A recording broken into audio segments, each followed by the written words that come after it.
नमस्कार दोस्तों, मैं एस्ट्रोलॉजर लोकेश मुखीजा आपका स्वागत करता हूं लर्न एस्ट्रोलॉजी कार्यक्रम में। दोस्तों, आज हम जानेंगे वर्जित रत्न के बारे में। साथ ही हम जानेंगे कॉम्बिनेशन ऑफ वर्जित रत्न, यानी कि कौन सा कॉम्बिनेशन आपको पहनना नहीं चाहिए, धारण नहीं करना चाहिए, और कौन सा बिल्कुल रत्न नहीं पहनना चाहिए, इस बारे में बात करेंगे। आशा है आप सभी सीखते हुए आ रहे होंगे एक एक एपिसोड को देखते हुए। मैं आपको कुछ दिन के अंदर बहुत अच्छी एस्ट्रोलॉजी रीड करनी सिखा दूंगा, जिससे कि आप कभी भी अपनी लाइफ में अपना भी जो कुंडली है उसका भी विवेचन कर पाएंगे, और अपने जो रिलेटिव्स हैं, रिश्तेदार हैं, उनके बारे में भी आप पता लगा पाएंगे। आप अगर कोई किसी के साथ में बिजनेस कर रहे हैं, किसी के साथ पार्टनरशिप कर रहे हैं, तो उसको भी आप खुद ही समझ पाएंगे, आपको कहीं पर भी जाने की ज़रूरत नहीं पड़ेगी। तो आइए शुरू करते हैं वर्जित रत्न। वर्जित रत्न जो है दोस्तों, इसमें सबसे पहला मैं नाम लूँगा जो कि कई सारे एस्ट्रोलॉजर पहना देते हैं, जो बिल्कुल नहीं पहनाने चाहिए, बिल्कुल 100% वर्जित हैं, जिसके कारण हमें अति नुकसान हो सकता है। वो है गोमेद। गोमेद जो है वो राहु का रत्न है। और राहु दोस्तों नशे का, जुए का, सट्टे का, इन सब चीज़ों का कारक है। अगर वो किसी की कुंडली में अच्छा भी पड़ा हो तो भी उसे वो रत्न नहीं धारण करवाना चाहिए, क्योंकि वो काली चीज़ों का कारक है, जीवन में अंधेरा लाने का कारक है, और उल्टे सीधे रास्तों पर ले जाने का कारक है। तो इसीलिए जीवन में उसका कभी भी भूल कर भी रत्न ना धारण करें। अगर कोई आपको सजेस्ट करे तो बिल्कुल ना पहने, उसका कोई और अल्टरनेटिव या किसी और ग्रह का रत्न अवश्य पहन सकते हैं, ये नहीं पहन सकते। साथ ही दोस्तों, केतु का भी रत्न है, लसुनिया जिसको कहते हैं, वो भी बिल्कुल नहीं पहनना चाहिए। केतु का ब्राउन कलर का लसुनिया करके रत्न आता है, तो वो भी आपने धारण नहीं करना। तो ये दोनों रत्न 100% वर्जित हैं, क्योंकि इनके दोनों के हाउसेस नहीं हैं, इन दोनों ग्रहों के हाउसेस नहीं हैं, और दोनों ही ग्रह हर एक व्यक्ति को उल्टे रास्ते लगाते हैं। अगर किसी की कुंडली में अच्छा पड़े होंगे तो उन्हें जुए में एक बार जितवा देंगे, 2 बार जितवा देंगे। कभी ना कोई कोई ऐसा मौका आएगा कि वो पूरी ज़िंदगी का जो जमा पूंजी है वो सब लगा देंगे, क्योंकि यहाँ पर जुए की आदत लगवा दी है, नशे की आदत लगवा दी है। रिलैक्स कर देगा थोड़ी देर के लिए नशे में, लेकिन उसके बाद में उसकी आदत लग जाएगी, और जीवन अपना भी खराब हो जाएगा, आपकी फैमिली का भी खराब हो जाएगा। और ये रत्न का पहनने के बाद कॉम्बिनेशन भी पापी ग्रहों से ही बैठता है। तो मेरी तो सलाह यही है कि आप उनके रत्न ना पहने। उनको अगर अच्छे प्लेस्ड हैं तो उनकी पूजा प्रार्थना कर सकते हैं। तो राहु को अगर प्रसन्न करना हो तो पूजा करके आप कर सकते हैं, ज़रूरी नहीं है उसका रत्न पहनना। और राहु को अगर प्रसन्न करना है, आपने शनि मंदिर जाके आप एक धूप जला लें। राहु राख स्वरूप कहा गया है, राहु परछाई कहा गया है, केतु परछाई कहा गया है। इसके लिए इन दोनों के कोई भी हाउसेस नहीं होते, और ये परछाई ग्रह हैं, इनकी परछाई की मान्यता है। तो इनको अगर प्रसन्न करना है तो शनिदेव को आप प्रसन्न करें, ये अपने आप स्वयं प्रसन्न हो जाएंगे। और राहु के लिए केतु को अगर प्रसन्न करना है तो गणपति मंदिर जाएं, गणेश भगवान के ऊपर दुर्वा चलाएं, लाल फूल चढ़ाएं, और पीले कलर के बेसन के लड्डू गणेश भगवान पे चढ़ाएं। साथ ही कुत्तों को खाना डालें। इनसे ये दोनों ग्रह प्रसन्न रहेंगे, और अगर आपकी कुंडली में अच्छे पड़े हैं तो भी अच्छे रिजल्ट देंगे, बुरे पड़े हैं तो भी अच्छे रिजल्ट देंगे। तो हमेशा इस तरीके के उपाय अपनाएं, अगर राहु केतु कहीं पर अच्छे या बुरे पड़े हैं आपकी कुंडली के अंदर। तो आइए अब हम बात करते हैं अगले जो हमारे कॉम्बिनेशंस होता है, कई सारे एस्ट्रोलॉजर धारण करवा देते हैं। तो वहाँ पर जिन एस्ट्रोलॉजर ने पूरी पढ़ाई नहीं की, वो एस्ट्रोलॉजर ही धारण करवाते हैं ऐसे रत्न। एक अच्छा पढ़ा लिखा एस्ट्रोलॉजर जिसने कई साल इस विद्या में अपने दिए हैं, वो कभी भी आपको गलत रास्ते पर नहीं डालेगा। तो रत्न बेचना, व्यापारी अलग होता है, एस्ट्रोलॉजर अलग होता है। तो एस्ट्रोलॉजर का कभी भी काम नहीं होता कि वो आपको रत्न बेचे।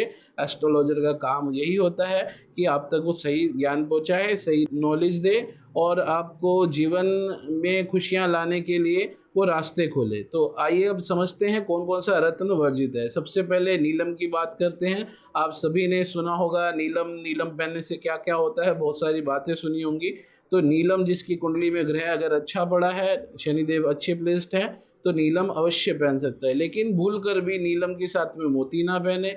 अगर आपने नीलम के साथ में मोती पहन लिया तो ये विष योग बनाता है।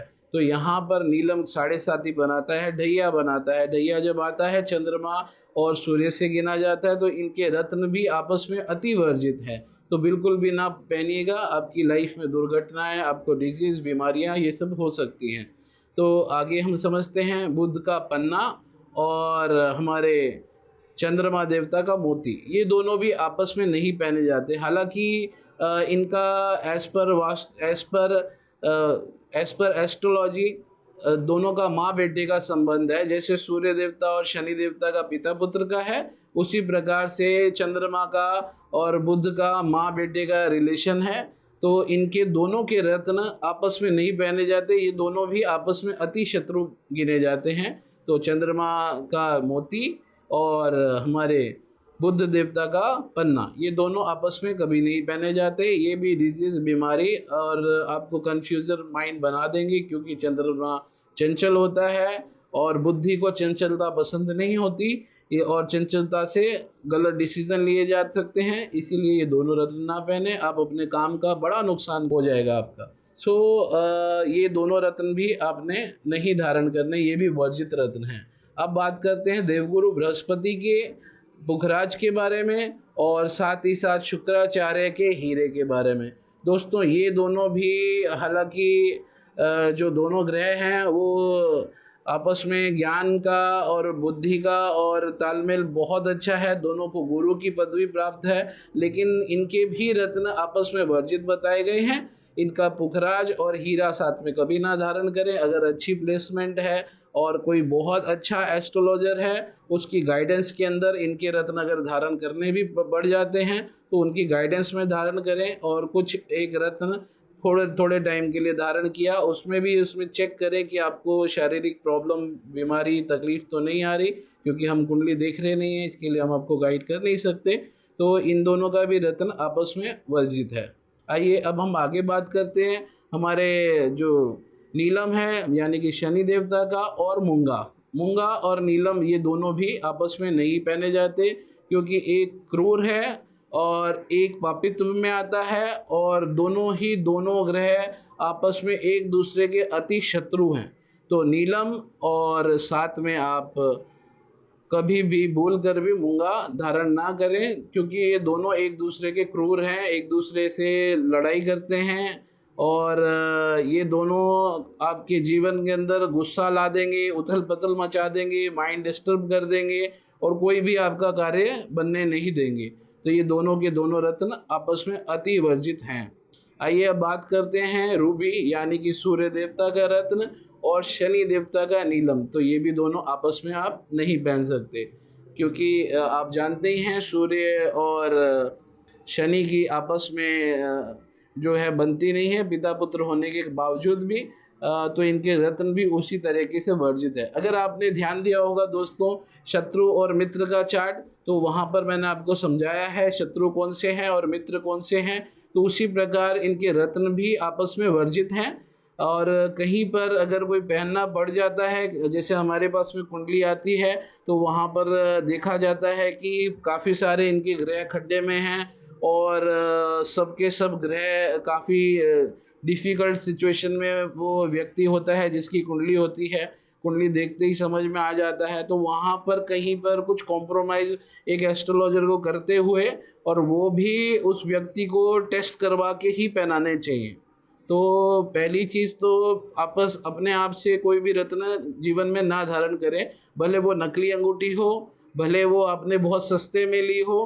दोस्तों जो जितने भी रत्न हैं इनकी स्थापना होती है, जैसे कि आप आपके देवी देवताओं की प्राण प्रतिष्ठा करते होंगे, जैसे कि आप गुरु ग्रंथ साहिब कोई कुरान पढ़ता होगा, उसी प्रकार इसके अंदर भी प्राण प्रतिष्ठा होती है। इसका पूजन किया जाता है रत्न का, और फिर उसको धारण किया जाता है। प्राण प्रतिष्ठा इनकी इसलिए की जाती है कि एक आत्मा परमात्मा का मिलन इसमें कहा जाता है। हम जब भी हाथ में अंगूठी धारण करते हैं तो उसका मतलब ये होता है कि हमने कुछ एक्स्ट्रा चीज़ ले ली है, एक्स्ट्रा रोशनी अपने अंदर जमा कर ली है, जिससे कि हमारे अंदर रोशनी कम थी, जो हमारे अंदर रोशनियाँ थी नहीं, जैसे कि पुखराज आप समझ लीजिए, तो आपके अंदर पीली रोशनियाँ कम हैं, तो वो आपने ले ली। साथ ही साथ उसको प्राण प्रतिष्ठा करके पहना धारण किया जाता है। प्राण प्रतिष्ठा से वो जो रत्न है वो एक्टिव हो जाता है। साथ ही साथ इन रत्नों पे हर रोज़ एक बार सूर्य की रोशनी अवश्य लगाएं। सूर्य एक आत्मा कारक ग्रह है। अगर आप एस्ट्रोलॉजी रीड करेंगे, पढ़ेंगे, तो उसकी थ्योरी में कई जगहों पे आपको लिखा मिलेगा सूर्य पिता का दर्जा रखता है, साथ में ये आत्मा कारक ग्रह है, ब्रह्म देवता इनको कहा जाता है। आप सूर्य के मंत्र भी देखेंगे तो उसके अंदर भी ये चीज़ आएगी। तो उनकी रोशनी आपके जो आपने रत्न धारण किए हुए हैं उसके ऊपर दिन में एक बार अवश्य बढ़वाएं, जिससे कि उसकी रोशनी आपके शरीर में जाए और उसकी आत्मा एक्टिव हो जाए, वो रत्न एक्टिव रहे आपके हाथ में। रत्न को आपने कोने में रख दिया, उसका कोई मतलब नहीं है, आपने उसको धारण किया है, अपने शरीर पर धारण किया है, तो उसकी प्राण प्रतिष्ठा के साथ साथ एक बार दिन में सूर्य की उस पर किरणें अवश्य डालें, जिससे कि आपकी जो अंगूठियाँ आपने पहन रखी हैं वो हमेशा एक्टिव रहे, आपको फल अच्छे और उचित देवे। तो आज आपने समझा कि जो वर्जित रत्न हैं वो कौन कौन से होते हैं, वर्जित रत्न के बारे में। साथ ही साथ मैंने आपको समझा भी दिया है। आप मित्र और शत्रु का चार्ट उठा के देख सकते हैं कि कौन किसका मित्र है, कौन किसका शत्रु है। उसके हिसाब से भी आपको समझ में आ जाएगा कौन सा रत्न किसके साथ में नहीं धारण करना। आज के लिए मित्रों इतना ही। नमस्कार।